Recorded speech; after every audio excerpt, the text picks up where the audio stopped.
What is up YouTube, and welcome back to another 7 Nights video. And today we have a video that has been requested by far the most on my channel for a long time, and that is going to be a pet guide. So I kind of held off on it because one, I needed to actually get a lot of pets to actually make this guide, and also it wasn't really as big of a deal until now because with Guild Wars coming out, you actually need 5 separate pets to run on your offense and defense teams. As you guys know, pets are very important. They give you very good skills. They also give you some base stats, and later on will give you potential for extra damage, defense, or HP as well. So how do you actually get pets? So the thing with pets is they do have a separate banner, but for the most part, people aren't going to really summon on them because one, heroes are just a lot cooler to summon for the most part. You can use them. I guess not use them more, but I'd say that most people just like using them more and just having different heroes as opposed to different pets. But also, it's just not efficient. So I don't really recommend ever using rubies to summon on the pet banner unless you are a Giga Whale. I don't ever summon on this banner either, and the reason why is pretty obvious, right? So hero banners will always have this wish list, and even these rate up banners, which you can pretty much kind of target what you want to go for if you don't think about the 50-50 too much. But the pet banners do not have that, making it completely RNG. You can get screwed over very hard summoning for pets and get just the same one over and over, which isn't the worst thing, but there's some that you don't really care about too much, which we'll talk about.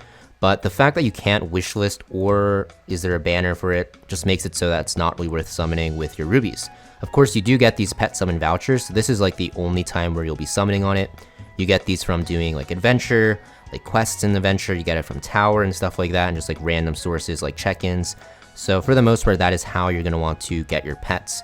There's another way, however, to get pets, and that is going to be from eggs.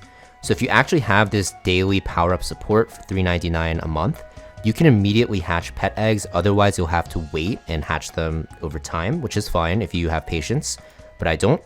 But the way you get these eggs is by going to the general shop and also the exchange shop. Now, the common and quality eggs, they're okay. These are mostly going to be used as fodder. You still want to buy these for the most part to level up your pets, which I'll show you. They also will show up in the general shop as well, but the golden ones also show up for gold, which you will want to buy. But the main source of your gold eggs are going to be from the guild shop. So the guild shop is the best way to buy these because this guild currency, the guild tokens, it's not really used for a lot of useful stuff. Sure, you get keys, you can get gold, and you can get fodder cards, but pets are a lot harder to get, so you want to make sure you buy these pet eggs out, especially the golden ones. You can always farm fodder, you can always farm gold, and you can always wait for keys or buy it with rubies, but eggs you can't really farm, so because of that, it's the best way to buy it. The other shops, they do have it as well, such as the Guild Wars shop, but not really worth it because the currency for like this, for example, for Guild Wars, is way more valuable to use for something like Amelia, right? Because she's a really good Guild Wars character, and also for PvP. So that is generally how you want to get your pets. What about which pets are actually good and do you want to raise and keep? Now, for the most part, you are going to want to raise your rares and your legendaries together because you will see that the rare pets do outperform the legendaries, which I'll show you in a bit. But the pets that are good, I'd say, that you want to keep are pretty much all the legendary pets. These are all used in different scenarios. I'm not going to talk about it too much in depth because this video gets really long. But for Yunji, for example, it's a magic attack pet. You're going to use this for magic teams. You have Della, which is a crit rate pet, which can be used in all teams, which is harder to use because you do have to build your team's crit rate around it, but still very good. And you have like the 3 farming pets. So for the farming pets, generally the ones that you want to use are going to be Airy for the fodder drop rate because you do run out of fodder even when you farm Nightmare, and fodder is always going to be an issue. And also Mole because you get an extra accessory drop rate. So at level 4, or I guess 4-star, it's a 5% fodder drop rate. It goes up to 10%. And for Mole, it's going to be 10% accessory drop rate. And when you go to 6 stars, it's going to go up to 30%. So the jump is pretty big, and we'll talk about how you star them up. But these two are going to be the best. Now, you can use Mick for gold, and some people might be thinking, oh, isn't gold like super annoying to farm and you're always hurting on gold? Yes, it is true. Gold is very important. But the thing is, fodder ends up being more important because this allows you to fuse more and get more heroes. And accessories are like really important as well. So I think Mole and Airy are the 2 best farm pets. And then Mick is one you don't care about as much and is going to be one of those pets that you can release for the most part because you can only run 2 farming pets anyways. Yeah, those are the legendary pets in which you want to use. Now the rare pets is where it gets a little bit more tricky. So the rare pets are going to mostly be just direct downgrades to the legendaries, although you're going to use them for a very long time because when you actually 6-star them up, the benefits of a 6-star rare pet are much higher than the benefits of like a 4-star legendary pet. For the most part, you're not going to really use the legendary pets until you get them to 5-star unless you really have to, because the 6-star rare pets will outperform the 4-star legendary. In terms of which rares you want to actually use, there's a couple that are very good. So the first one is going to be Sherry and also Note. They're basically the physical and magic attack boosters. These are going to be very strong. If you guys don't have Yunji and Aaron, you definitely want to make sure you raise them and use them to 6 stars because they're extremely good for whatever, type you're going for, whether it be physical or magic. If you guys are in the early game, you can also use Croa. It's kind of like that jack of all trades pet, although you will drop it very quickly, so you don't want to invest too much into this pet. And another really good one that you can use is Nina. Nina gives you crit rate, very similar to Delo. Harder to slot in and utilize, but if you can utilize her to the full potential and utilize all of this crit rate, she's very good. And another good one is going to be the Rue counterpart in Paragon, which is a very good tank down pet for PvP and even PvE content if you're struggling to live. Now, there's a pet that a lot of people get baited by, and it's going to be Little Fang. So Little Fang does have a crit damage boost, and most people look at this and they see 19% and they see like Sherry or Note and see 13%. And they just automatically assume that Little Fang is better. However, after testing, you'll notice that, well, I guess you won't because you probably won't test it, but after I've tested and actually a lot of people have tested, the crit damage boost you get does not out damage the physical attack and magic attack.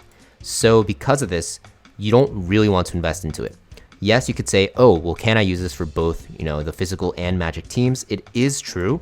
But in that situation, you're just going to want to use Nina because this is just a better like stat point investment to like value ratio. So these are basically the rare pets you want to use. The other ones such as like Mew Mew, not really that good. This damage boost isn't really worth it. And also the block rate pet, kind of a bait because you can hit 100% pretty easily. And at that point, you might as well use like Paragon. So those are the pets you're mostly going to want to use. And Nikki, effect hit rate. It's okay, but not really needed ever in PvE because you can get 100% with gear, and in PvP, you're not going to really use it either. So those are the pets you're mostly going to want to use. For the other pets below the 3-star and 2-star fodder, and even the 1-star, don't ever use them. They cap out very quickly because you can't get them higher than 3 stars, which just makes them very bad. So in terms of raising pets and stuff like that, so like I said, once you get these eggs, you will have to hatch them. If you have the pack, it auto hatches, otherwise you'll have to wait. But these pets, I mentioned earlier that the rare pets are actually going to be better than the legendaries when you raise them up. And if you can actually see this here. So if I go to, for example, if I go to, let's say I go to Bonds here, you can see my Sherry, right? It's 6 stars. It has a physical attack boost of 17%, but you can see the base stats. Like if you look at the base attack, it's 371. If you compare this to something like a Aaron, which is like the physical attack counterpart, you'll see it gives the same physical attack boost, but it gives lower base stats. On top of that, since rare pets are easier to get to 6 stars, later on, once you get to 6 stars, you'll unlock something called Potential. And Potential will allow you to roll this line, which will give you even more stats, making it so that the 6-star rare pet will by far outperform a 4-star and sometimes even a 5-star legendary pet, depending on your potential lines. And you can see it can go up to 10% for rare pets for either attack, defense, and HP. So rare pets are very, very important to raise. Now, in terms of like how you want to raise them, fusing versus enhancing, I highly, highly, highly suggest not fusing at all in the early game.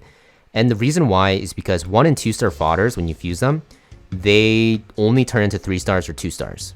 So you lose a lot of value, honestly. The only time you can fuse into a 4-star is with 3-star fusions, right? And the thing is, even though there is this pity for a guaranteed 4-star, it's not really worth it in the early game because you need a lot of these pets to enhance your pets. So the way that you rank up pets from 4 stars to 5 stars to 6 stars is by basically using a pet of the same star grade at +5. So to get a 4-star pet to 6 stars, you need 4 copies total, and you need to +5 it a ton of times. And you're gonna notice when you enhance your pets, it gets very expensive, right? Similar to enhancing heroes. The thing, however, with heroes is you can farm hero fodder a lot more easily than pet fodder. So for that reason, fusing is not that good in the early game until you have a lot of the pets you already have built up that you need.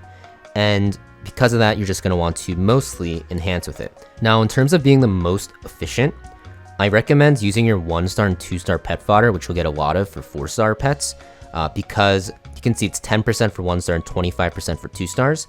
If we, however, replace this with like a 5-star pet, for example, let's say I just switch this out for example, like note tier, you're going to see the rates at 1-star is 1% and at 2-star it's 10%. So it drops by a lot. And if you go down even further to like the 6-star pets here, if I take this out, if we put in this help in here, you're going to see that the 1-star pet is 0.1%. So you're pretty much never going to have this land 1 out of 1,000 times. So you want to use the 1-star and 2-star mostly for the 4-star pets. And then for the 6-star and 5-star pets, you're going to want to primarily use these 3-star fodder. You can also use 2-star fodder for 5-star, but at 6 stars, you'll see it's only 1% again. So it's not really worth it. But at 5 stars, if we look for the for the 2-star pet, it is going to be 10%. So you can kind of see you don't really want to use 1-star for anything outside of the 4-star pets to upgrade them, and save your other star pets for the higher 5-star and 6-star pets for enhancing. And you really want to +5 them because similar to heroes, it does give you way more stats to your entire team. And of course, like I said earlier, when you want to rank them up, you do need the same copy. We saw with Aaron, you needed another 4-star +5. With Ritual here, you'll also need a 5-star +5. So you need 4 copies total. So because of this, you'll see that it is way easier to get rare pets to 6 stars. And like I mentioned earlier, these 6-star pets for rares will just outstat the pets for legendaries at 4 stars. And like we saw earlier with my 6-star Sherry versus my 6-star Aaron, the 6-star rare pet is just going to be better than pretty much every single 4-star legendary's counterpart. Now, I mentioned potential earlier, so once you do get a 6-star pet, whether it be legendary or rare, you can actually roll the potential with this currency you get by releasing pets, which I'll talk about right after this. So the way potential works is you can roll into 1 or 2 lines. The first line automatically unlocks at 6 stars. The way you unlock the second line for rares and up to 3 lines for legendaries is by raising the bond level. And you're going to have to use that same exact currency to roll potential that you need to also raise your bond level. And it gets very, very expensive. So honestly, for your first few pets, until you're like super late game with a lot of pets built up, you're not going to really want to care about this too much. You're just going to want to roll on the potential first. And the potential, like I said, goes into attack, defense, or HP. This one is going to be for rares. You can get 10% max for the stats, which is actually huge. So you can kind of see with Sherry, because it's a rare pet versus Aaron at 4 stars versus Sherry at 6 stars, I'm getting the same attack boost. I'm getting more attack from the pet effect, and I'm getting more potential. So it just makes it so that rare pets have extreme value, and this can roll even higher. And once you even get more of these materials and you bond level this up, you can get a second line, which is pretty insane. Now it's going to be the same thing for legendaries, although it'll cost, you can use the same currency as well to bond it, but for rolling the potential, it's going to cost this star crystal. So basically you want to use these yellow ones that you get from releasing rares to bond up your characters always, whether it be legendary or the rare ones. And this pink one, you're going to want to pretty much always save for your legendary pets to roll their potential. Otherwise, you're going to waste a lot. And you can actually fuse them with 20 and also dismantle it if you really like.